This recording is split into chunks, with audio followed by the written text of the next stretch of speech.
Merhaba arkadaşlar. Bugün sizlere bizim evde sık sık yaptığım haşhaşlı revani tatlısı tarifini veriyorum. Oğlumun iş arkadaşları, kanalımın sıkı takipçileri. Bu tatlıyı onlar için yapıyorum. Afiyet olsun. Öncelikle tatlımızın şerbetini hazırlıyoruz. 2 su bardağı şeker, su bardak ölçüm 200 mililitre. 3 su bardağı su.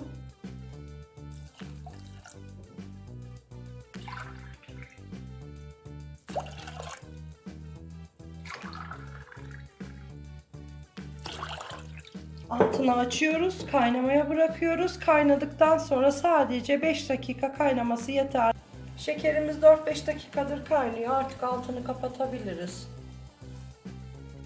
Şimdi haşhaşlı revanimizin yapımına başlıyoruz.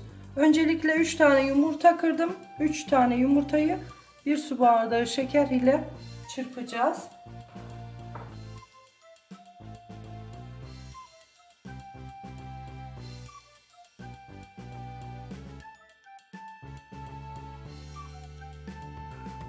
...2-3 dakika çırptığım krema boza kıvamına geldi. Şimdi 1 su bardağı sıvı yağ, 1 su bardağı süt,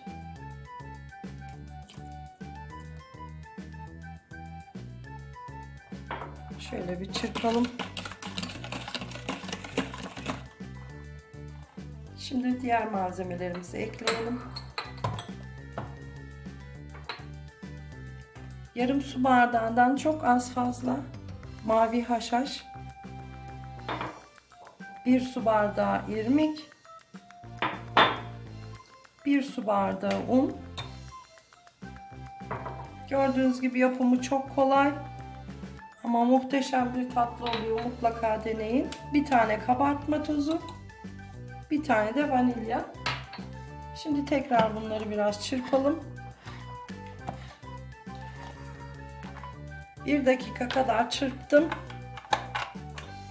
Şimdi yağlanmış tepsimize döküyoruz.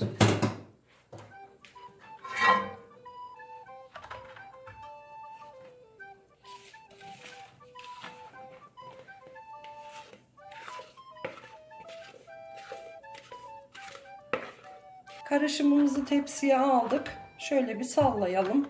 Eşit miktarda her yere yayılsın. Önceden ısıtılmış 170-180 derece fırında 25-30 dakika kadar pişirelim. Şimdi tatlımızın üzerine sürmek için bir paket krem şantimiz var. Bir pakette 2 tane oluyor. İkisini de açıyoruz.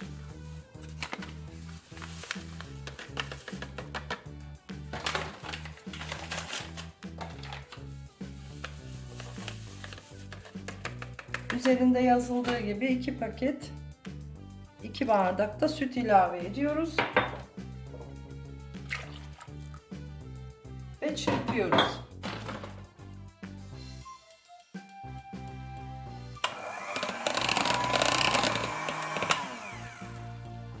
Krem şantiyi de çırptık arkadaşlar. Şimdi tatlımız pişip soğuyana kadar buzdolabında bekletiyoruz. Tatlımızın üstü pişti. Fakat altının da üstü gibi kızarması için alt rafa koyalım. Kızarana kadar pişirelim. Tatlımız artık hazır. Alt üst güzelce pişti. Şimdi fırından çıkarıyorum ve ılımaya bırakıyorum. Tatlımız ılıdı. Şerbetimiz ılıdı. Kürdanla böyle biraz delikler açıyorum. Şerbetini iyi çeksin diye.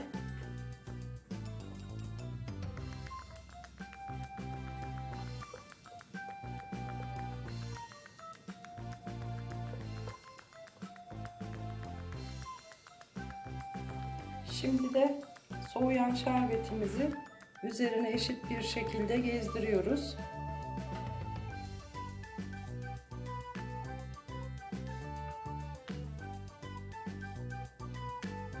Hemen çekiyor şerbeti gördüğünüz gibi. Çok kolay bir tatlı. Yapmanızı tavsiye ediyorum. Mutlaka deneyin.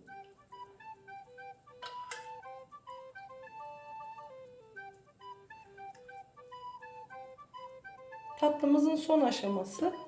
Krem şantiyi çırpmıştık, buzdolabında bekletmiştik. Şimdi üzerine güzelce sürelim.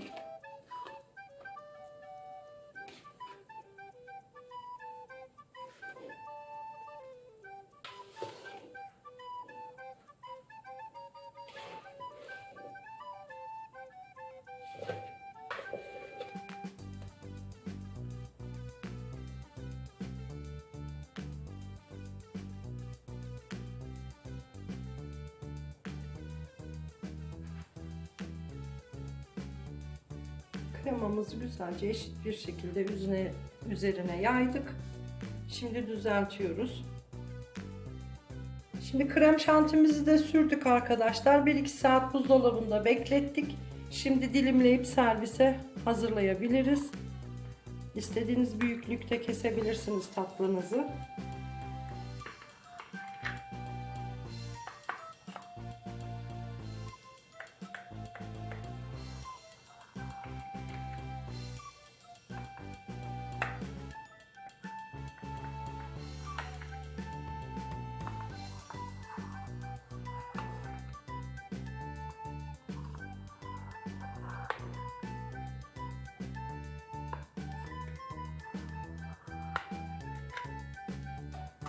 Dilerseniz fındık, fıstık, ceviz ya da çilek istediğiniz gibi süsleyebilirsiniz. Sade de bırakabilirsiniz.